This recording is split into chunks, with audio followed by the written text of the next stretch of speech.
Hello friends, welcome to my YouTube channel. ಇವತ್ತು ನಾನು ನಿಮಗೆ ಕೊಬ್ಬರಿ ಉಂಡೆ ಅಥವಾ ಅಂಟಿನ ಉಂಡೆ ಹೇಗೆ ಮಾಡೋದು ಅಂತ ಈ ವಿಡಿಯೋದಲ್ಲಿ ತೋರಿಸ್ತಿದ್ದೀನಿ. ಬಾಣಂತಿಯರಿಗೆ ಮತ್ತು ಪ್ರೆಗ್ನೆಂಟ್ ಲೇಡೀಸಿಗೆ ಎಲ್ಲ ಕೊಬ್ಬರಿ ಉಂಡೆ ತುಂಬ ಒಳ್ಳೆಯದು. ಕೊಬ್ಬರಿ ಉಂಡೆ ಮಾಡೋಕ್ಕೆ ನಾನಿಲ್ಲಿ 3-4 ಬಟ್ಟು ಕೊಬ್ಬರಿಯನ್ನು ಹೀಗೆ ಹೆರ್ಜಿಟ್ಕೊಂಡಿರೋದು.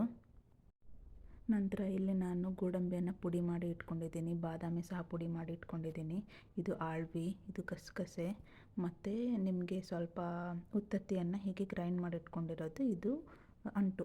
ನೋಡ್ತಿದ್ದೀರಲ್ಲ, ನಾನು ಇಷ್ಟು ಬೆಲ್ಲ ತೊಗೊಂಡಿದ್ದೀನಿ. ನಿಮ್ಗೆ ಸ್ವೀಟ್ ಜಾಸ್ತಿ ಬೇಕಂದರೆ ಇನ್ನೂ ಸ್ವಲ್ಪ ಬೆಲ್ಲ ಆ್ಯಡ್ ಮಾಡಿ. ನಂತರ ನಾನಿಲ್ಲಿ ಉತ್ತತ್ತಿಯನ್ನು ಪುಡಿ ಮಾಡಿ ಇಟ್ಕೊಂಡಿರೋದನ್ನು ತೋರಿಸಿದೆ.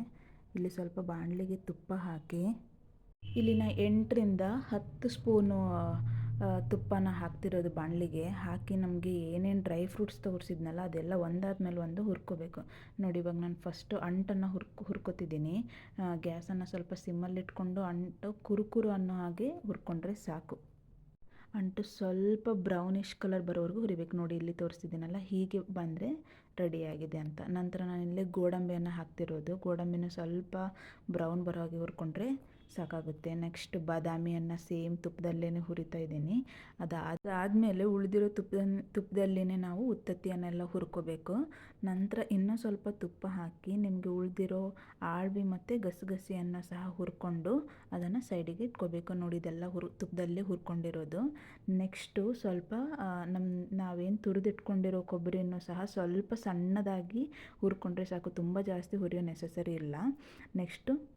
ನೆಕ್ಸ್ಟು ಪಾತ್ರೆಗೆ ಅದು ನಾವು ಇಟ್ಕೊಂಡಿರೋ ಬೆಲ್ಲ ಹಾಕಿ ಒಂದು 2-3 ಸ್ಪೂನು ಅಷ್ಟೇ, ಜಾಸ್ತಿ ನೀರು ಹಿಡಿಯಲ್ಲ ಇದು ಉಂಡೆ. ಸ್ವಲ್ಪ ನೀರು ಹಾಕಿದರೆ ಸಾಕು. ನೋಡಿ, ಕರಗಿಬಿಟ್ರೆ ಸಾಕಾಗುತ್ತೆ ನಮಗೆ, ಜಾಸ್ತಿ ನೀರು ಹಿಡಿಯಲ್ಲ.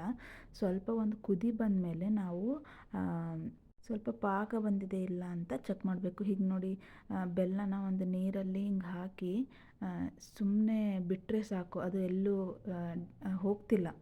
ಪಾಕ ಒಂದೇ ಪ್ಲೇಸಲ್ಲಿ ಕೂಡ್ತಿದೆ. ಹೀಗಿದ್ರೆ ಪಾಕ ರೆಡಿ ಅಂತ. ಇವಾಗ ನೋಡಿ, ಉಂಡೆ ಮಾಡಿ ಸಹ ತೋರಿಸ್ತಿದ್ದೀನಿ. ಇವಾಗೂ ಸಹ ಪಾಕ ನಿಮಗೆ ರೆಡಿಯಾಗಿದೆ ಅಂತಲೇ ಅರ್ಥ. ನಿಮಗೆ ಪಾಕ ಎಳೆ ಬರಬೇಕು ಅಂತ ಏನಿಲ್ಲ. ಇದರಲ್ಲಿ ಸ್ವಲ್ಪ ಹೀಗೆ ಹಾಕಿ ಒಂದೇ ಪ್ಲೇಸಲ್ಲಿದ್ದರೆ ಆಯಿತು. ಸ್ವಲ್ಪ ಏಲಕ್ಕಿ ಪುಡಿ ಮತ್ತು ರೋಸ್ಟ್ ಮಾಡಿರುವಂಥ ಎಲ್ಲ ಡ್ರೈ ಫ್ರೂಟ್ಸನ್ನು ನಾವು ಇಲ್ಲಿ ಮಿಕ್ಸ್ ಮಾಡಬೇಕು ಪಾಕಕ್ಕೆ. ನಂತರ ಕೊಬ್ಬರಿನೂ ಸಹ ಅದೇ ಪಾಕದಲ್ಲಿ ಹಾಕಿ ಚೆನ್ನಾಗಿ ಮಿಕ್ಸ್ ಮಾಡಬೇಕು. ಹೀಗೆ ಪಾಕ ಬಿಸಿ ಇರುವಾಗಲೇ ನಾವು ಎಲ್ಲ ಕೊಬ್ಬರಿ ಮತ್ತು ಡ್ರೈ ಫ್ರೂಟ್ಸ್ ಇದಕ್ಕೆ ಹಾಕಿ ಚೆನ್ನಾಗಿ ಮಿಕ್ಸ್ ಮಾಡಿ ಉಂಡೆ ಕಟ್ಟೋಕ್ಕೆ ಸ್ಟಾರ್ಟ್ ಮಾಡಬೇಕು. ವಿಡಿಯೋದಲ್ಲಿ ತೋರಿಸಿರೋ ಹಂಗೆ ಉಂಡೆ ಕಟ್ಟಿದರೆ ನಮಗೆ ಕೊಬ್ಬರಿ ಉಂಡೆ ರೆಡಿ ಆಗುತ್ತೆ. ನೀವು ಸಹ ಇದನ್ನು ಟ್ರೈ ಮಾಡಿ. Love you all.